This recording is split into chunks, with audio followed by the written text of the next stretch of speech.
If you're thinking about getting a heater for your workshop or your garage, you'll want to watch this video.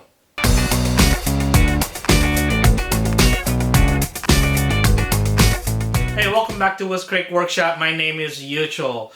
When it comes to heating your garage or your workshop, there are many options available. The enclosed portion of my shop is about 400 square feet, and I'm using Profusion electric heater that hangs from the wall or ceiling and has a dual wattage of 7,500 watts or 5,000 watts. You can select using the switch on the front. So it typically goes on sale for about $170. Well, normal price is $179, which is incredible. But often it goes on sale for about $150 from Northern Tools. I purchased this with my own money. This is not a sponsored video. So let's quickly go over some of the specs. Okay, I have it on my phone here. They claim it'll heat up to 750 square feet, but I know a lot of people have successfully used the heater to heat a 3-car garage, which is closer to 900 square feet. I guess it all depends on how well it's insulated. You do want some insulation to, make sure the heater's not going all the time. Let's see here. Oh, and it has an adjustable thermostat. Basically, it's not a true thermostat. There's just a knob on the front that you can turn to the level of temperature you want. The numbers all go to 11. But we'll come back to that a little more because you do have options to hook up external thermostats. It says it'll go from 41 degrees to 149 degrees Fahrenheit temperature range. Again, you can mount it on the ceiling. What's happening, hot stuff? Or on the wall. It comes with a mounting swivel bracket. Let's see, and you can adjust the angle, and I'll show you how you can do that, but you can aim the heater more downwards or more horizontal, whatever, depending on your orientation. Let's see here. The wires are stainless steel nickel chrome heating elements. So that is one of the better heating elements. Prevents from corrosion and premature deterioration. And it's all sheet metal, and it's pretty thick gauge sheet metal and has that heavy powder coat paint on it as well. And overheat protection and warning indicator light. So it has a light and a warning that a sensor that makes sure it warns you if it goes over the temperature. So, but one thing is, you do have to mount it permanently, meaning it's not intended for plugging into an outlet, just because 7,500 watts, you're going to need 8-gauge wire running anyway.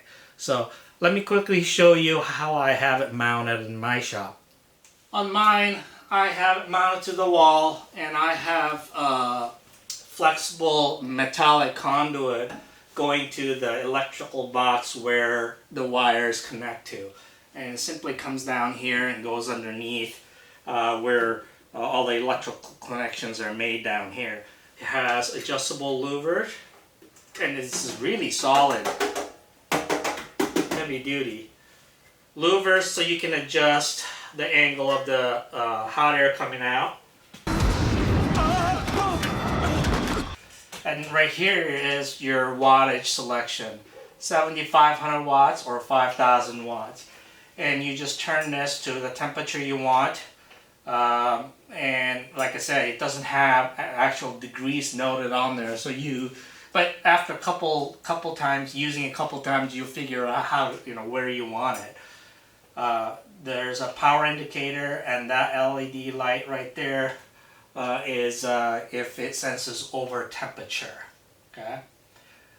Now there's some confusion as to whether the blower fan runs 100% of the time or not, and I can tell you that it does not. When the heater senses that it needs to provide heat, the blower fan will come on first. and then it'll energize the heating coil, and it blows a hot air, and when it reaches temperature and it wants to shut down, it'll de-energize the heating element, but the blower will continue to blow a couple more minutes to use up that heat and also cool the heating element, and the blower shuts itself off. The heater itself is about 12.5 inches tall, 14 inches wide, and it's about 11 inches deep. So it's pretty small. You can adjust the tilt angle by putting this knob in one of these 3 positions. This heater will also let you use an external thermostat. There's a switch inside that you basically select in built-in or external. The only downside to using external is that it does not provide power for more modern day wall thermostat. So you have to use old mechanical, mercury, whatever, spring type thermostat, unless, and this is something that I've done, is unless you add a small transformer inside of the heater, and that provides power for you to run programmable thermostats as well.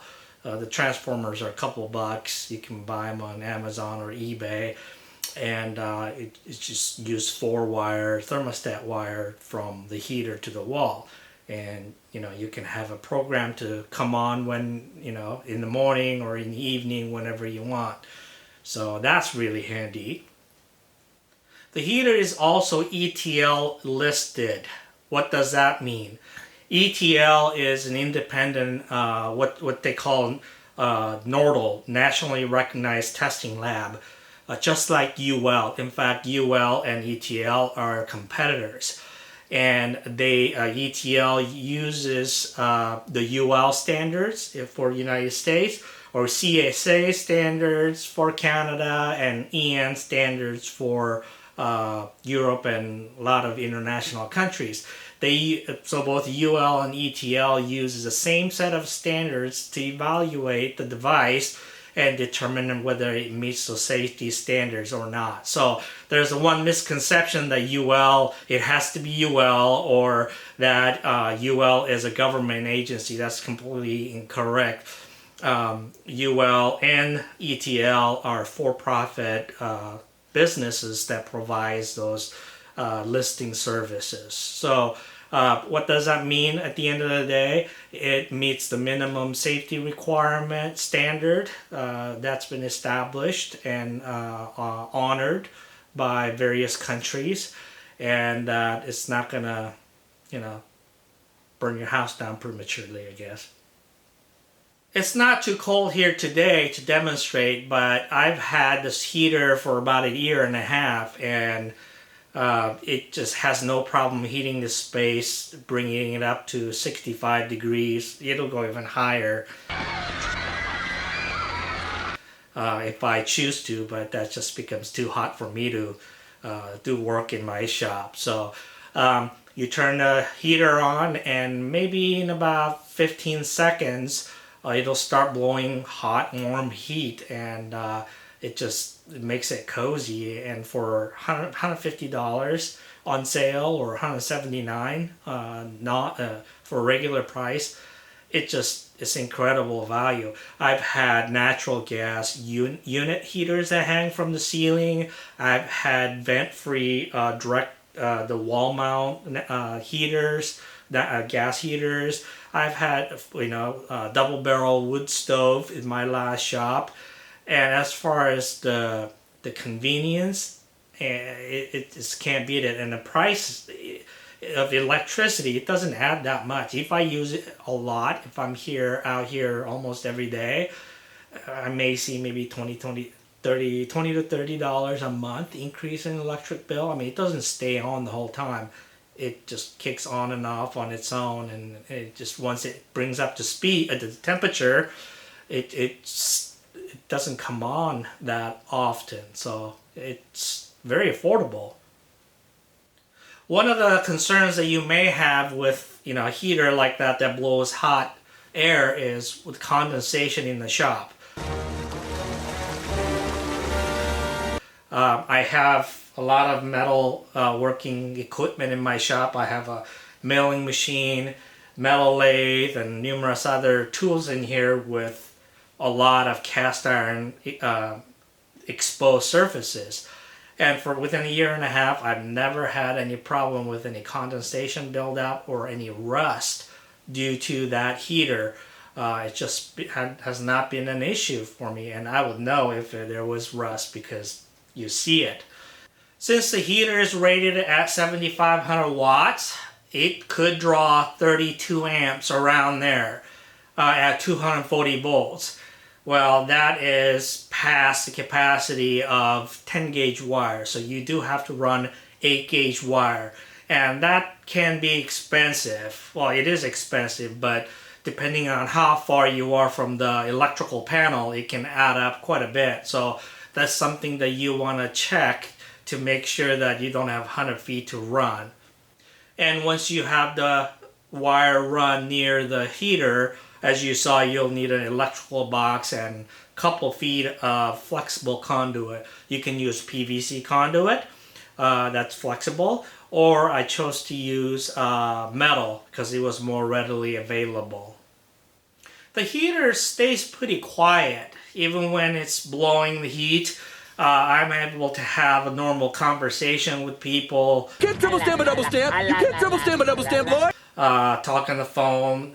I don't know who you are. I don't know what you want. Listen to the radio. Milkshake brings all the boys to the bar. My life is better than yours. Depending on how close you are, maybe at 12 feet, it hovers below 60 decibels. That's if you're standing right in front of it, aligned with air, direction of the air, and it's pretty quiet. I live in the Pacific Northwest where the winter is pretty damp, and even though it doesn't get too cold, that dampness and the misty rain just makes it not fun to play out in the shop. So adding that heater sure made it enjoyable to hang out here, and I spent a lot of time out here every day, and it's definitely been worth the money that I've invested in. Obviously, how well it works depends on how much insulation you have. If you have open attic space with vents open to the outside, it's not gonna do that well, although you could have it aimed at you in your work area and it'll keep you warm, but it's not gonna maintain that temperature well. So insulation value is key. So if you've been wondering how to heat your shop inexpensively and easily without running all the exhaust vents or whatnot, give this a shot. You'll like it. Thanks for watching.